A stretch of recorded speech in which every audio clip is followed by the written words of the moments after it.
all, and welcome to RiskScout's webinar From Sweethearts to Scammed Inside Valentine's Day Fraud. We are so excited to have you joining us today for this pre-Valentine's Day session. Now, before we do dive into today's webinar content, let's run through some quick housekeeping items.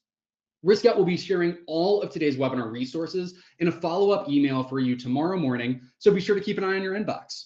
You can access all of today's webinar resources, including a copy of our slide deck, in the top right corner of your webinar interface.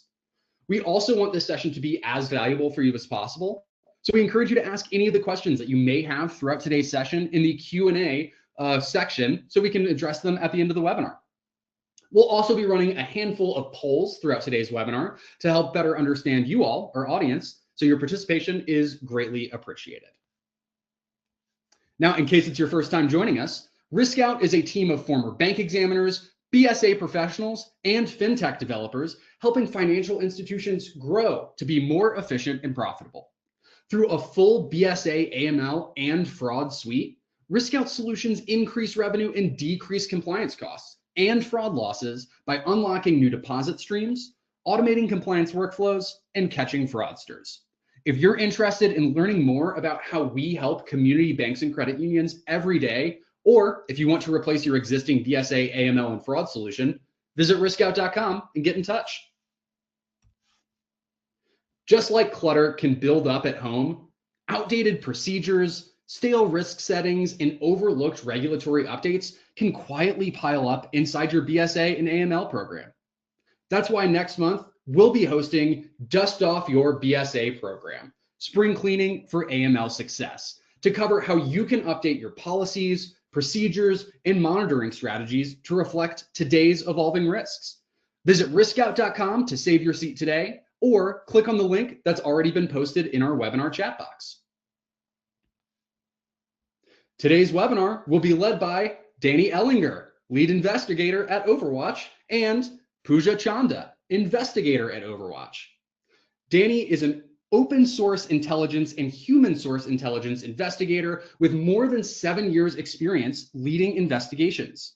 Starting off in brand protection and anti-piracy, she worked to manage intelligence strategies and enforce against high-value targets infringing on intellectual property rights, as well as completing a comprehensive 3-year trend research study focusing on piracy landscaping for anti-piracy action.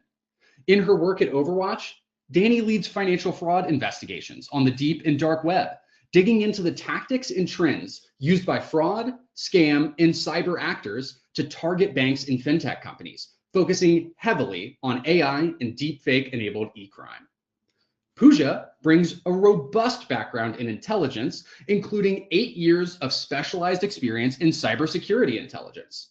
Driven by a deep passion for advocacy and serving others, Pooja has focused her career on combating fraud, human exploitation, and using intelligence to inform people and fight misinformation. Pooja's work is grounded in a profound commitment to creating safer communities, fostering awareness, and being a voice for those who need it most. At Overwatch, Pooja leverages her skill set in supporting clients with executive protection needs, identifying human trafficking, and fighting fraud.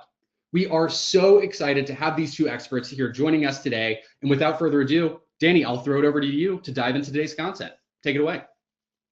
Awesome. Hi, everybody. Thank you, Ethan.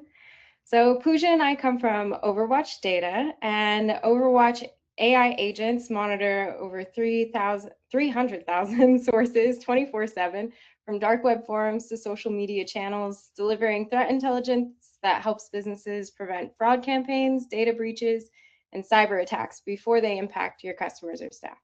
So you can find out more information about Overwatch in the documentation associated with this webinar, and I'm going to hand over to Pooja to kick us off on the content for today's session. Thank you, Danny, and thank you, Ethan, for that great intro. So today we'll break down how modern romance scams work, from the tactics fraudsters use to how AI is accelerating and scaling these schemes. Just as importantly, we'll discuss how institutions can harness AI as a defensive advantage to better detect and disrupt these types of fraud. And now we will go into our first poll question. That's right. That's right. You know, we've got to kick it off with a poll question. Y'all should see this popping up on your screen now, but we want to get a feel for the folks we've got on the call today.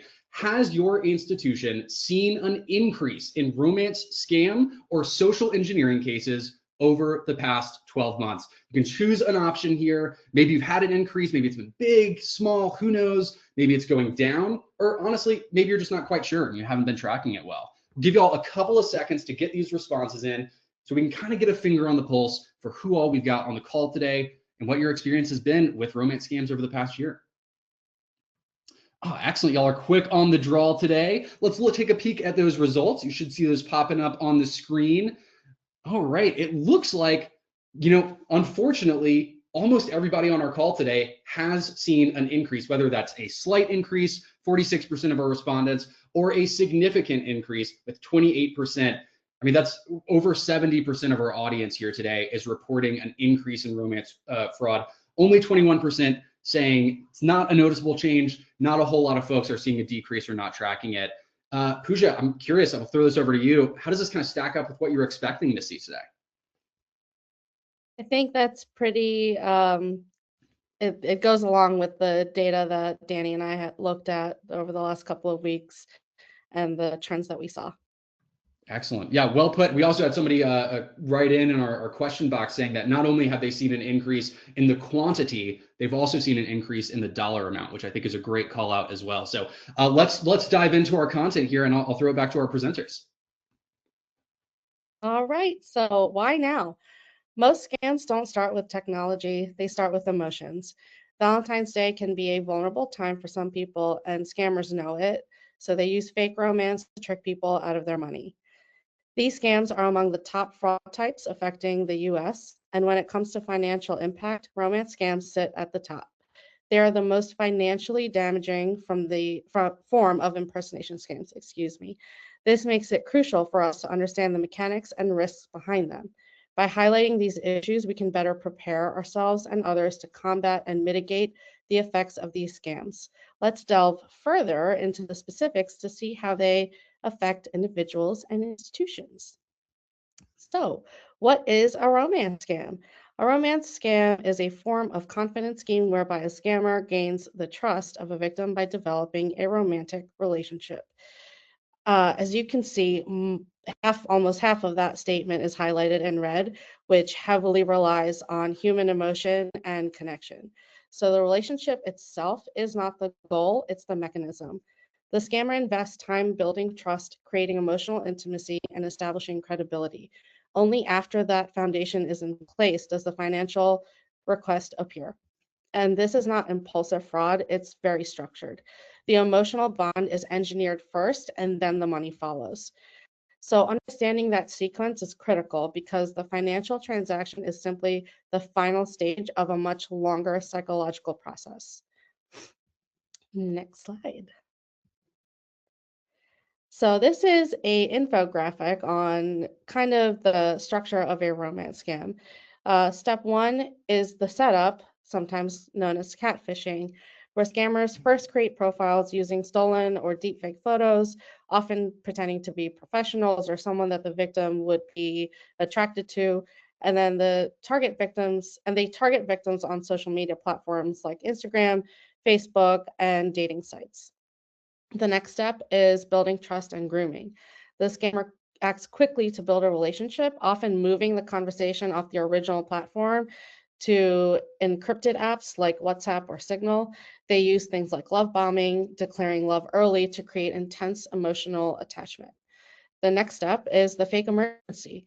Once the victim is invested, the scammer claims to have a crisis requiring urgent funds. Some of the examples that Danny and I came across while we were researching was medical emergencies.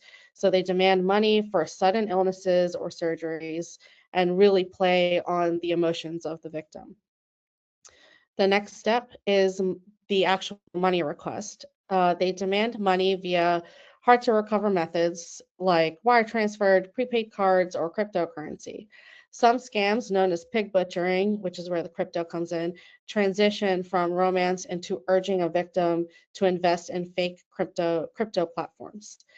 And there's an extra step in there, which is the ongoing piece of it. The scammer keeps inventing new emergencies to continue that stream of funding. Lastly is the disappearance. When the victim runs out of money or becomes suspicious, the scammer breaks off contact and completely vanishes. Next slide, please. So why do these scams work? Romance scams work because the human brain is biologically wired to feel others' emotions as real. Scammers mirror victims' values and identity so perfectly that the connection feels deep and genuine. Early emotional intensity triggers dopamine and oxytocin, which are those feel-good chemicals in your head, creating attachment that victims mistake for genuine love. Rapid escalation keeps the logical brain from engaging because of those feel-good chemicals, allowing emotion to override judgment and controls. Victims confuse emotional intensity and urgency with trust when we know that true intimacy develops slowly and calmly. And the takeaway here is, why would someone logical and reasonable fall for something like this? Because problem solvers and high performers internalize responsibility and they try to fix the scammer and their problems instead of questioning the scam itself. Next slide. And now there's a plot twist. AI is part of this love triangle. So 1 in 4 people have encountered an AI chatbot posing as a real romantic contact online. Romance scams are not just personal deception anymore, they're industrialized operations. What once relied solely on human persuasion is now powered by AI-assisted workflows. Persona creation, scripting, emotional mirroring, escalation, all of that is streamlined and optimized. Trust builds faster, emotional attachment forms sooner, pressure escalates more strategically, and money moves before traditional fraud controls have time to respond. And the timing all matters. Valentine's Day, in particular, amplifies emotional vulnerability, social pressure, loneliness, and heightened expectations around relationships create an environment where manipulation can accelerate. The combination of the psychology and technology and the seasonal timing creates what we call an AI love triangle, where the victim believes they're in a relationship with one person, but in reality, they're interacting with a system, and that system is optimized for extraction. And up comes our next poll question. Excellent. Well said. Always, I know we're all talking about AI all the time, so it's interesting to see how it's often used for evil. And 1 in 4, my goodness, what a scary statistic there. We do have our next poll question where we're kind of looking to answer another stat here, which we want to know what you, our audience, thinks is the average number of transactions that we see completed when a victim is engaged with one of these romance scams. Is it 2? Is it 4 transactions, 7? Is it all the way up to 10? We'd love to get your thoughts before we reveal the answer here. Excellent. I think we got a pretty good spread here. Let's take a peek at what our audience thinks are the average number of transactions. Looks like the majority here are saying 7 different transactions are happening on these romance scams, followed up by 4, not too far behind on the 10 guess, and the least guessed option here is 2. Danny, will you reveal to us what the actual average is? Yeah, so it is actually 4. However, it is definitely moving. I mean, it's interesting to see most people guess 7. This is definitely a multi-transaction process where those initial things build trust and then they move on to those larger ones. So right now it is around that 4 point, but we are seeing that increase over time. So good guesses. Yeah, great guesses. Thank you for sharing that. Let's dive back in. So we'll talk about the scale of the problem next. Romance scams aren't small dollar fraud events. They routinely generate billions in reported losses annually. And that's probably just a fraction of the real number. Many victims lose retirement savings, liquidate investments, or take on debt under emotional manipulation. And the underreporting can be because a lot of times people feel extremely embarrassed or scared to report any of it. Next slide. So if we look at the crime by the numbers, on a national level, reported losses remain staggering. So globally speaking, researchers have observed a 63% increase in romance scams. In 2023, the FTC recorded over $1 billion lost to romance scams, and the preliminary data for 2024 suggests the trend remains similarly severe. When you look beyond the aggregate figures, the human cost becomes especially clear. While the median loss is around $2,000, a significant number of victims lose 5 figures or more, like upwards of $10,000, which losses like that can be life altering. And next, I'll hand it over to Danny to talk about some of the data that we looked at. Yeah, so to understand how romance scams are evolving and take a look at more recent figures, we analyzed the FBI's Internet Crime Complaint Center data, commonly known as IC3. So while we know not every victim reports their experience, this data set does provide valuable directional insight into how the scams operate, especially in terms of transaction behavior and loss trends. So by examining this data, we're able to identify shifts in payment methods, understand how losses escalate, and see how those scam narratives are evolving. It helps us to move beyond just anecdotal measurement into more actual measurable patterns. So I do think before we proceed, it is worth noting that IC3 data is collected through primarily public, but also institutional reporting, which does lead to many inconsistencies, errors, and a lot of fields not being properly filled out. So with that in mind, it is a great baseline, but it does not represent the whole picture. So we believe a lot of these values are underrepresented. So now let's dive into what it actually looks like. So just in the second half of 2025, which is where a lot of our analysis was focused, reported losses reached nearly 176 million. But when we actually account for some of those large outliers, some of the broader exposure, the estimated true losses exceed 1.17 billion. So it's very notable, the reporting gap in this space. So these are not one and done scams. On average, as we revealed with a poll, each victim makes about 4 separate transactions. And that's just the average. So this tells us that these are obviously very prolonged engagement.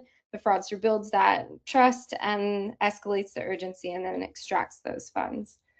So while the median loss does sit around 2,200 or so, we do know that high dollar cases disproportionately drive these total losses. So there is a smaller number of deeply manipulated victims that account for a much larger share of the financial damage.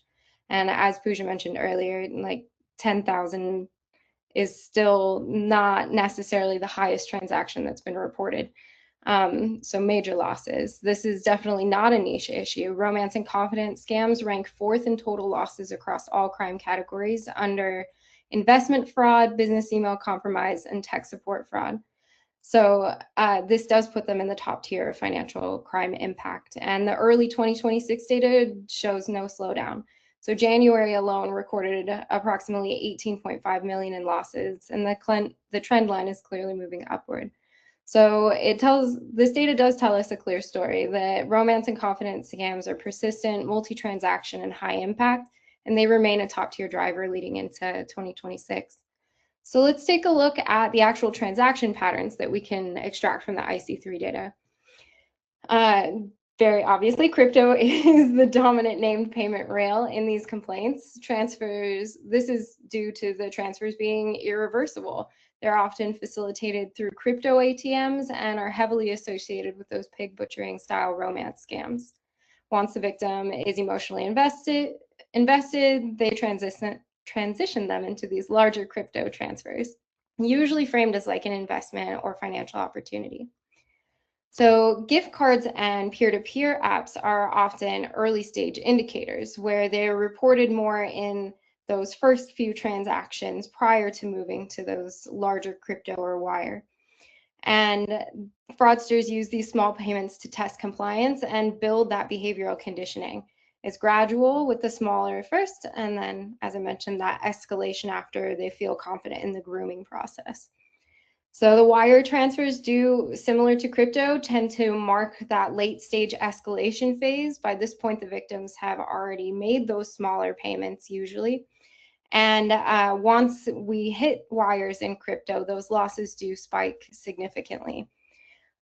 And so these payment rails altogether do tell a story. Those early grooming signals lead to the high dollar escalation. I do think that it is worth noting that 40% of romance reports actually lack a clearly identified payment rail, which just further indicates that the mechanism for this data is systematically undercaptured. So with these in mind, what does IC3 actually show us about AI-enabled scams in this space? So yes, thank you. So explicit references to AI actually appear in a very small number of romance scam reports, but they cluster around those late stage realization events, which involve the synthetic identities, voice impersonation, and scripted interaction.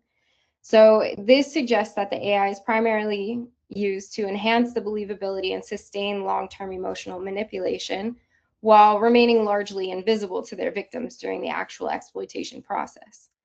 So unsurprisingly, visual AI, particularly those images and videos, actually appear most frequently in these complaints. And that's due to visual validation commonly reducing that skepticism early in the scam lifecycle. So voice AI does tend to show up interesting later in the process, usually around the phase where the scammer is intending to request those significant fund values. Interestingly, we're seeing those voice reports being more around that stage of the wire transfer than in those earlier conversations. So it's showing a little bit more confidence, and just the real voice increases that urgency and reduces hesitation. Interestingly, chatbot reports are actually surprisingly low, but what is shown is that it indicates AI-assisted scripting is helping scammers to maintain these conversations, where the human in the loop isn't until later stages after they've already built some rapport. And then importantly, this AI use is structurally underreported. Once again, I've mentioned that, but I think it really is important to understand that like IC3 doesn't even have a field at this point to capture this. So it's only within the notes if a victim decides to share it that we're able to track through this data. So victims often only realize, if at all, that AI was involved after they've already lost money. So that means that the true prevalence of AI-enabled romance scams is almost certainly higher than what this complaint data shows. So that leads us to dive into more around the explosion of AI-enabled fraud, and I'm going to hand it back over to Pooja.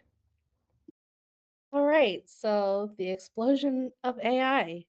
While AI didn't create romance scams, it does act as a force multiplier.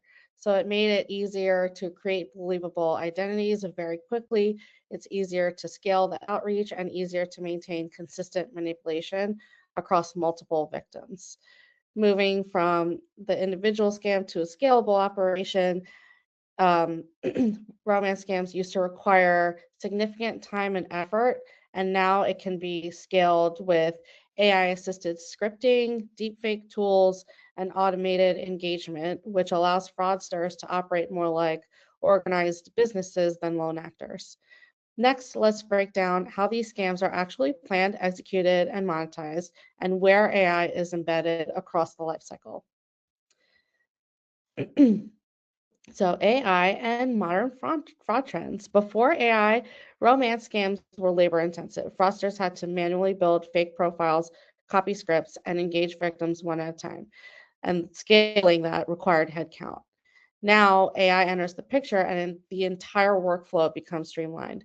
Personas are created instantly and by the multiples. Conversations are AI assisted, and even deepfake videos can be used to build trust. Human operators step in strategically at high value moments, and the result is a model that's far more efficient and highly scalable. Next slide. So how does it work with AI?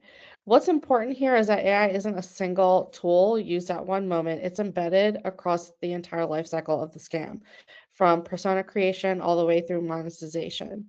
Now that we understand how AI enhances the scam lifecycle, I'll pass it over to Danny for a deeper dive into the process. All right, so starting with step one, victim identification and recon.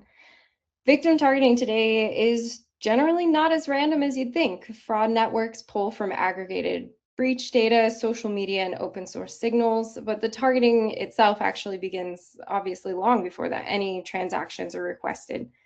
Emotional and financial profiling precedes the payment rail activity, and AI helps them to prioritize the individuals who show both emotional vulnerability and financial capacity. So interestingly, in many ways, this actually resembles digital marketing, where AI scores individuals for emotional and financial susceptibility, identifying who's most likely to respond and who may actually have access to funds. So it's able to do this by scanning open profiles and public data for relationship signals, life transitions, and financial indicators. This could be a recent divorce, relocation, retirement, these kinds of cues. These are all signals that can be operationalized into targeted narratives. So once a victim is identified and prioritized, the next step is actually creating a persona and deploying that for initial contact. So we'll move on to the next step, which is AI scripting and personalization. So as we said, AI helps to construct that tailored narrative. These aren't just copy and paste scripts anymore, and messages are generated based on the victim's own signals, their interests, their life stages, and their emotional tone. So the persona itself that's being used to target the victims also is not random. It's crafted around trust and credibility, usually already coming with reasoning around why there would be physical distance, financial access, and even accounting for the eventual payment obstacles that they might utilize to press on that urgency. So this is all embedded really early in the story around the persona. And victims don't feel like they're being scammed. They feel seen, heard, and understood. And that's what makes AI-enabled scripting engagement so powerful. So AI doesn't just speed up the scams, it transforms them into living conversations. So moving to the next slide, we'll dive in a little bit more into that. So where messages are able to adapt in real time to a victim's tone, hesitation, or emotional state. So the dialogue is able to evolve instead of repeating. In the past, fraudsters have reused full conversational scripts at scale, and now AI enables both that initial script creation as well as a one-to-one evolving narrative per victim. As we said, that story just continues to adapt and progress, and that makes it feel more authentic and personal. So this is possible as the AI detects the victim's emotional language, their doubt and skepticism, and attachment cues, and then responds with either reassuring language, urgency framing, or empathy signaling. So these results feel, as we said, like not just authentic, but organic, like they're not scripted. And unfortunately, when detection models expect linear flows or repeatable scripts, they break in this environment. So we know that social media platforms are trying to monitor for this, but it's very difficult. So AI-enabled scams don't follow these rigid patterns, and detection must shift from static red flags to behavioral, contextual, and cross-channel analysis. So our next slide actually gives just a few examples of what we've seen from our Overwatch data collections that show fraudsters sharing some of the initial generated scripts and responses they used for that first outreach. Also examples of victim chats with deepfake image content and tutorials and guidance such as how to use ChatGPT to make clients trust, believe you, and give you money ASAP, which is a pretty good indication of the type of tutorials and guidance that is circulating at this time. So how does AI aid with engagement at scale? With this AI assistance, a single operator can now sustain hundreds of parallel relationships. The machine handles continuity with first touch responses, ongoing daily messaging, and routine check-ins. So while the human steps And the human in the loop is primarily, once again, at those high value moments when it really matters, or there's something that really triggers where we should probably step in. So chatbots and callbots maintain that emotional continuity with the 24/7 activity, no delay or silence, which strengthens that illusion of a real relationship. Deepfake voice, image, and video reinforces authenticity with minimal effort, where threat actors can create these believable fake personas. And usually once a victim sees and hears a persona, their skepticism is going to drop dramatically. So the system dynamically adjusts for tone and pacing, as we've mentioned before, with those chatbot environments, and it's able to adjust. If a victim hesitates, the tone softens. If attachment grows, then the emotional intensity will increase, the more of that love bombing. And when friction appears, either emotional or platform-based, the scammers rotate these channels, and that keeps victims engaged and makes the detection harder. So to dive into more specifics around chatbots and deepfakes, you'll see, interestingly, so we saw in 2023, early on, home security heroes tested how fast ChatGPT could create fake dating profiles and love style messages. And it was able to, at the time, generate messages in seconds that were good enough to fool most people. And obviously, LLM capability has only improved massively since then. So they're able to rely on the chatbots to maintain that ongoing conversation with a very hands-off setup. Then pairing that with the deepfake image and video tools, such as, I'm going to say this poorly, but Haoshin, Deepface Live, Magic Cam, and Amigo AI, and many other tools now available, they allow them to more easily substantiate their personas by showing them that live video chat with live deepfake overlay. So many of these tools are marketed specifically for illicit use, particularly Haoshin is a great example where analysis that's occurred over the last few years has shown that they're specifically receiving over 4 million in payments, with a lot of that money linked to wallets that have alleged criminal activity and fraud, and almost half of their payments had ties to scam marketplaces sanctioned by the US government. So it's very interesting to see some of these ads, and we can actually also show some, share some videos later. If you are interested, you can reach out. But we've historically treated video as proof of identity. That assumption is breaking down. When scammers combine this text, voice, and deepfake audio, victims receive that layered enforcement, and it feels real, and it's engineered to feel real. And so AI has shifted the romance scams from persuasive text fraud to fully immersive multimedia deception. And if traditional signals like video and voice can't be trusted, then detection and prevention must evolve beyond surface level verification. So how does this lead to payment? How does AI work with the actual transaction process?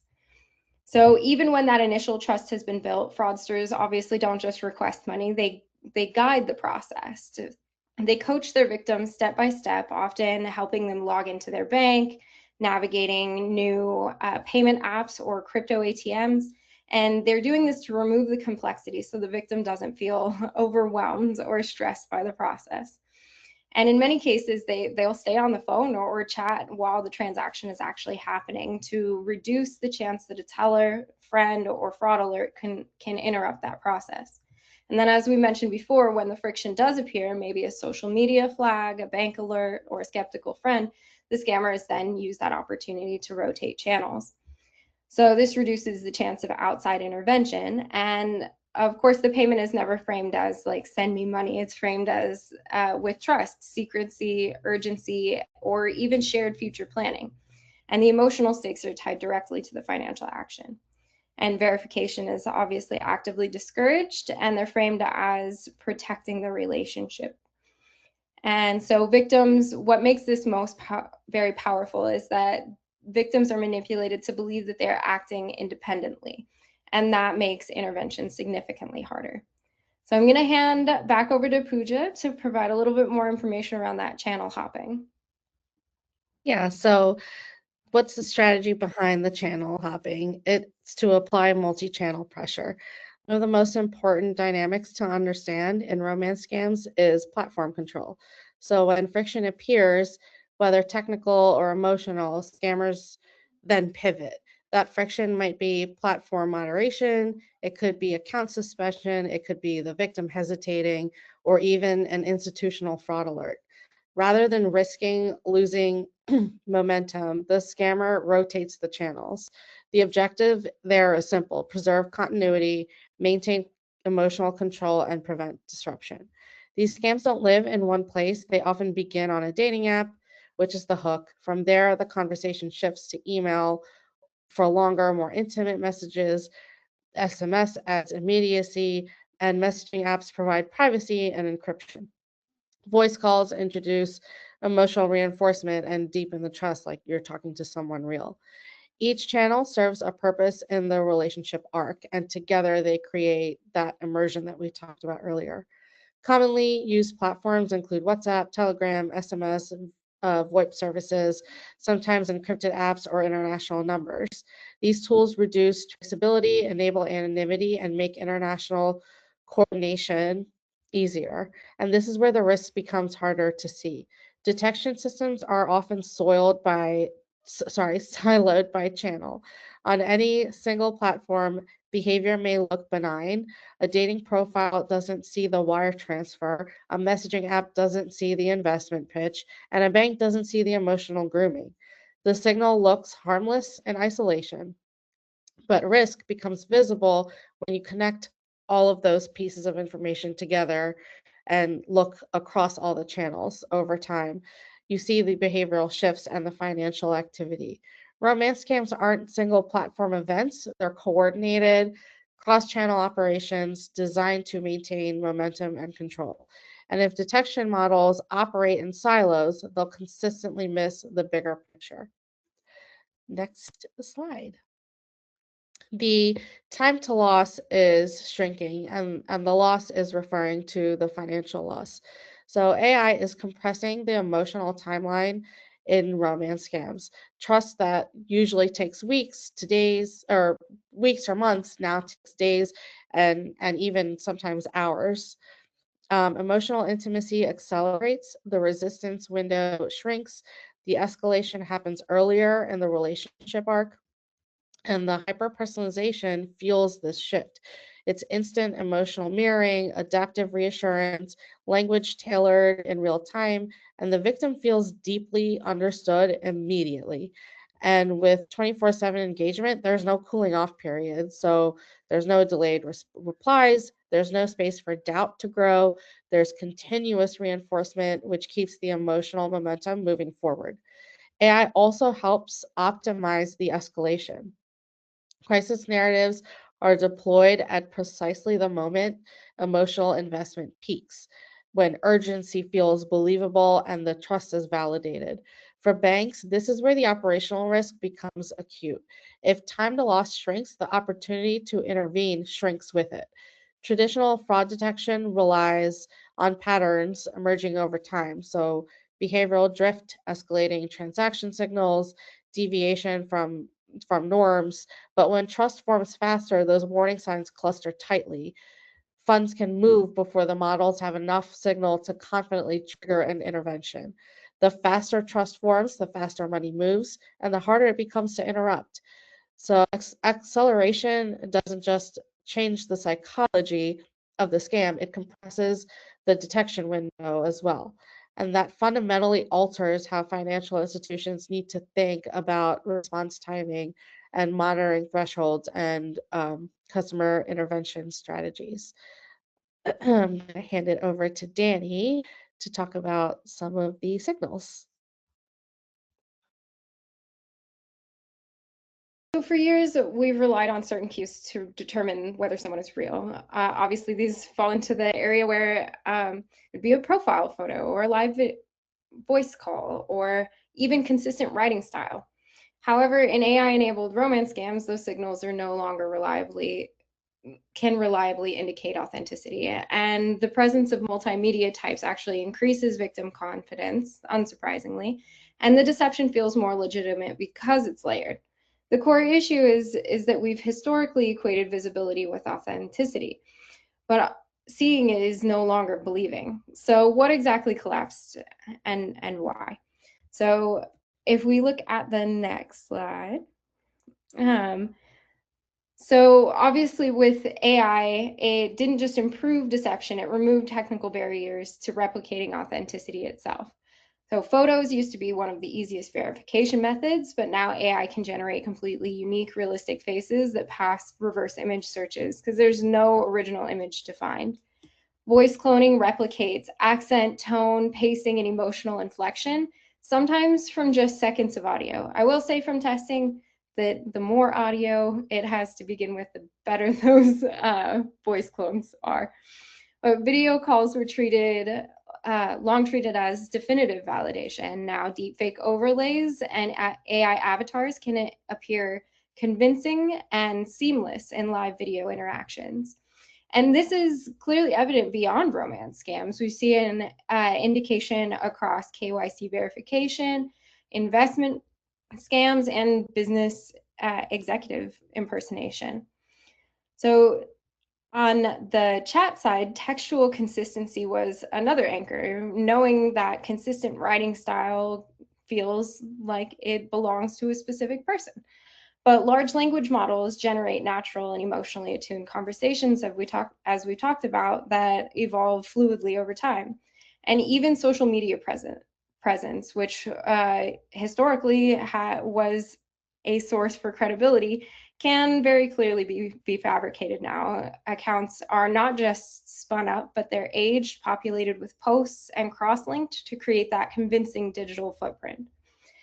So with original signals for authenticity being so heavily eroded, victims must be vigilant and look for warning signs, because we're obviously past the day of looping chat conversations, extra weird fingers and images, and glitching video overlays. So full question. Thanks, Ethan. Of course, well said. And to kind of bring it back to why we're all here, right? This is Valentine's Day webinar. We're talking about loved ones. We are curious who you are concerned about being most impacted by a romance scam and the people around you. Is that a family member or a close friend or colleague? Is it someone that maybe you work with? Is it you yourself? Or maybe you're not really confident that there's anyone near you at risk. Maybe you're highly alert and sort of the folks around you. I think it's very easy for us to kind of forget who the targets of these are, and the fact that it can be any one of us or any of the people around us. So an opportunity for us to kind of bring it back to the victims and the folks that are dealing with these things every day here. So we'll give you all a couple more seconds to get your answers in. Excellent. All right, let's see what we've got here.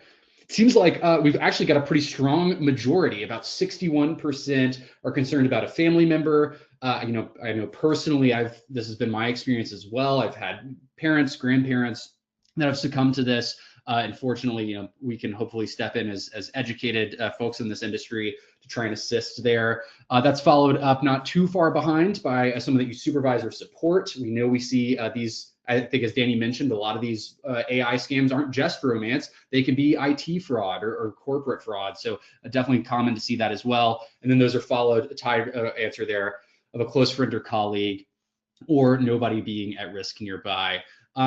Happy to see that nobody said myself. That's so great to see. At least we can take all of that away from walking away from this webinar here today. Danny, how does this kind of stack up with what you were expecting to see? I think it's very relevant. I believe that particularly, I think Pooja has some details around how elderly fraud or targeting of elderly for this type of scenario is extremely common at this point, and especially with that technical barrier. I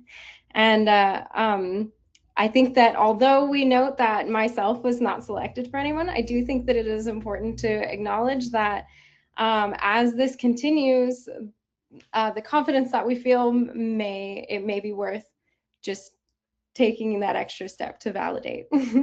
A good call out. That's a good call out. Not being overly confident is always a good line of defense there. So great set. Let's get back into it.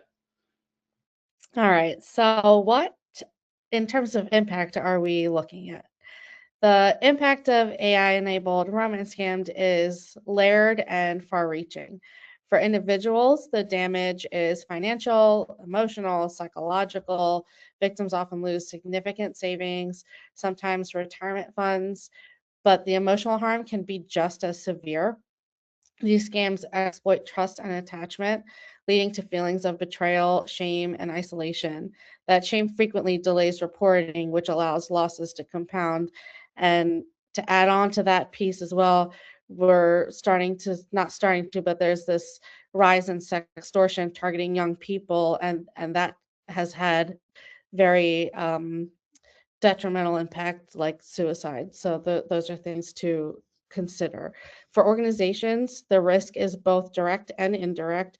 There are financial losses and reimbursement exposure. There's operational burden where investigations are complex and time intensive, so it's using a lot of resources. There's reputational risk when customers feel their institution didn't protect them, and increasingly, there's regulatory scrutiny around how institutions safeguard vulnerable customers. Beyond individual and institutional harm, there's a broader societal impact. These scams really erode confidence in digital communities. They undermine trust in online relationships, and they make legitimate connections harder to form because skepticism increases across the board. So it's not just a fraud issue, it's also a trust issue. And I'll hand it back to Danny to talk about what we can do. All right. So obviously what we can do is a very important topic, and starting with internal signals. So particularly at institutions.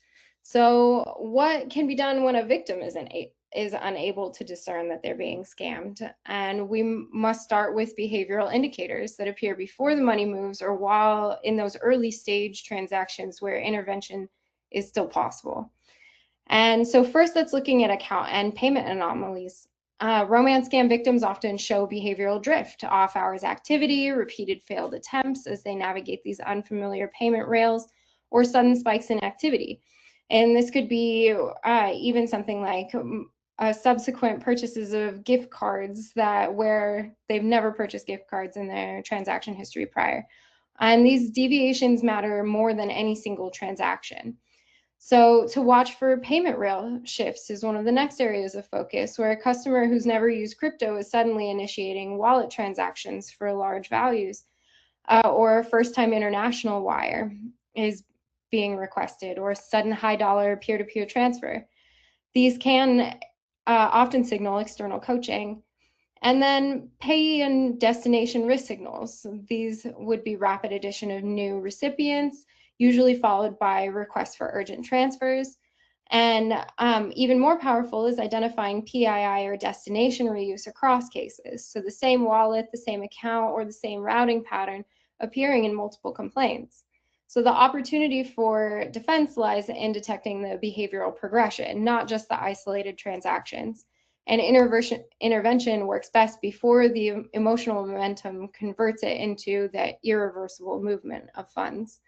So beyond the transaction data, some of the strongest early signals also appear in customer interaction patterns. And I do want to say that obviously with these internal signals, some of these signs do apply to many other scam types. However, and individually, they might not be seen as high of a signal. But especially when combining these signals, it makes a big difference to starting to see those patterns. So for the customer support cues and interaction patterns, frontline staff can actually often detect subtle and important cues, such as sudden urgency, a customer insisting that a payment be processed immediately, and resistance to verification. We've got oversharing of emotional context, and then zooming out across the patterns that are occurring across customers. So detection is not just about transactions, but those behavioral signals as well. So Pooja is going to tell you a little bit more about proactivity, and we'll get wrapped up.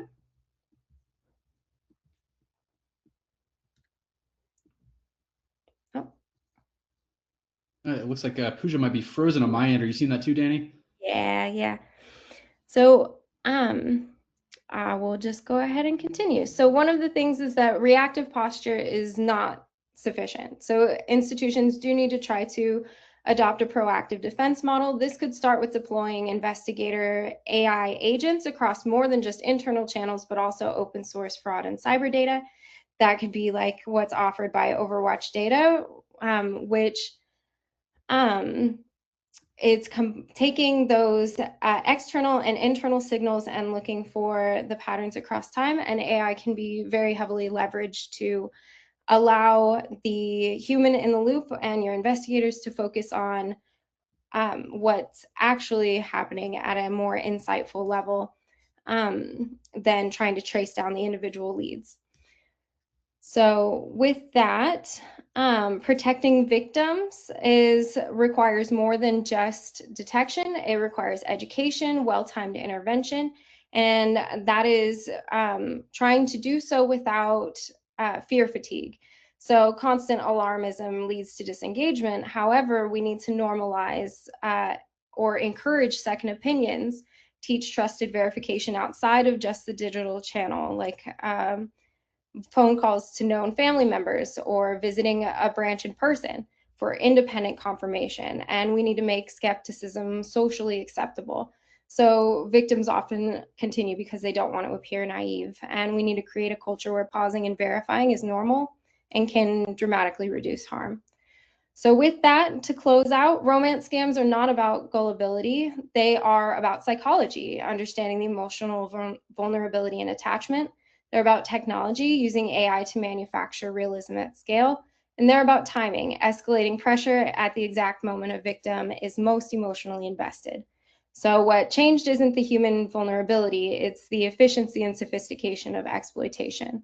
So institutions that adapt early and move from transaction-only detection to behavior-first intelligence have an opportunity to interrupt the harm before that loss occurs. So I think that will do it. Thank you. Excellent. And welcome back, Pooja. Sorry we lost you there for a second. Now, before we dive into questions, we've got one final poll question that will pop up on the screen here. This is just asking if y'all would be interested in connecting with RiskScout or Overwatch Data about any of the following. You can select as few or as many options as you would like to, and we'll be sure to follow up with you after the call to make sure that your BSA, fraud, programs are operating as they should and how you'd like them to improve. So we'll leave that up for a couple seconds, but excited to get into the Q&A because we did have some really excellent questions come out through the duration. As a reminder, we'll keep that open, and even if we don't get to your question today on this live call, we'll be sure to follow up with you afterwards to make sure you're feeling as confident as possible in the battle against romance scams. Now, we had a question. I know one thing we talked about, Danny, I think you mentioned this when talking about payment rails. Is a way to prevent this, we had a couple questions saying, should we block crypto entirely? Should we just make it not an option to utilize? Is that something that we should keep an eye out for when folks are transitioning between payment rails in unusual ways? And if so, what are some of the recommended ways that we can actually monitor that to make that an effective way that we're catching them proactively? Great questions. So I think to start, I'm not going to be the one that recommends that we don't do crypto. However, I do think that it is important to pair internal flags. Just because we're flagging something as unusual activity obviously doesn't mean that it needs to be acted upon immediately, but having that initial flag for something that's out of the ordinary and then continuing to either add that manual review or also layer with additional flags, which I think is the most important piece, is taking some of those multiple lower signal red flags and combining them to get the full picture, and utilizing AI-driven AML and also that behavioral, external behavioral investigative AI agents to be able to know what that insight is ahead of time, to know what flags to place on for certain accounts. So with crypto specifically, I would say if it is unusual activity, just starting with that initial flag and then seeing how the activity continues. But I think it depends on each individual case as to how heavy you might lean into early mitigation versus monitoring. I hope that answers it, really. No, I think that was great. I'll also add in, I know a lot of the folks that we have on the call today are community bankers, and one of the reasons why people like community banks and credit unions are because of the customer relationship. So I think that that's a big thing that y'all can continue to leverage and lean on. Y'all know your customers and members better than most folks. If you feel like something's wrong, following that instinct is always a great way to kind of add on to that behavior tracking. One question we had, Danny, you talked a lot about IC3 data and that kind of being the place for the FBI's data source. We had a credit union ask, is that something that we should be reporting to? When we have a member that's been compromised or experienced this, should we be logging that data somewhere publicly to help? I will say that I believe that the FBI, NCFTA, and the Crime Center would really appreciate it, in the sense that we can only see as much of the picture as is being reported. And the more that information that is being reported there, the easier we can see these patterns over time, and especially the timeliness around the reporting and the enriched amount of data that is provided for those reports. Because that's one of the biggest issues right now, is that it is very inconsistent data. And so increasing its usage and increasing the consistency around it is, I think, recommended. But I think also depends on your workflows and things like that. But I would encourage so myself. Excellent. I think we got time for one more question here. We had somebody say, we know how frequently these scams and fraud rings are changing with AI. Is there resources that we can use to keep up with those evolving changes? Do y'all have any recommendations for either outlets or people to follow on social media or things like that where folks can kind of stay plugged in? So I think that not to be too shameless here, but Overwatch companies like Overwatch, which Pooja and I come from, are intended to collect this type of data at a large scale. That's how the fraudsters are discussing things, when they're discussing shifting, what tools they're utilizing. So whether you decide to use an Overwatch or another tool, that type of intelligence is very valuable to know that an environment in advance, especially when there's such a large data flood. It is very difficult to follow it manually and still keep on top of it. So I would say leverage AI in a positive way where you can, and services that provide it, such as Overwatch. But also on the manual side, we can put together some lists of like high value channels and follow up afterwards if that's helpful, for maybe less long-term solutions and more right now solutions.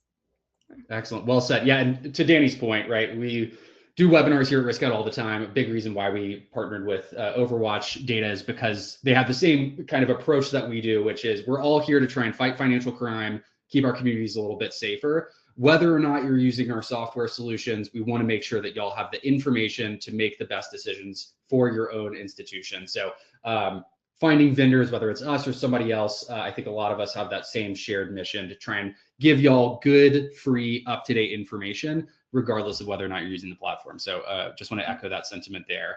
And y'all, I do think that is all of the time that we have today. I want to give an enormous thank you to Danny and Pooja for joining us here today.